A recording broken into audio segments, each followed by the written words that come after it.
Geneviève Darrieussecq peut avoir le sourire. Madame le maire de Mont-de-Marsan, présidente de l'agglomération, n'a pas déjoué les pronostics.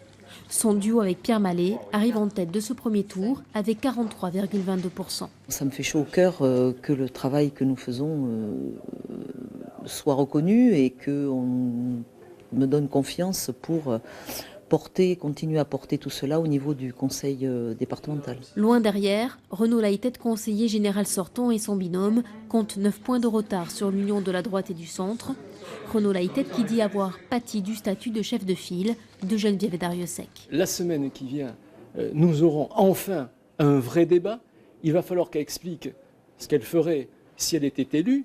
Mais moi aussi, je vais démontrer que si je suis élu, c'est de l'intérêt des habitants de ce territoire. Quid du report des voix? Le FN est en 3e position avec 16,32%, largement devant le Front de gauche.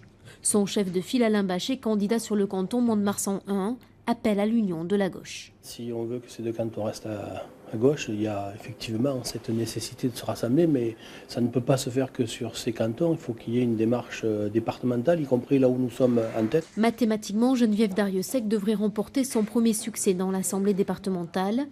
Quid du canton Mont-de-Marsan 1, où l'union de la droite et du centre est en tête avec 62 voix.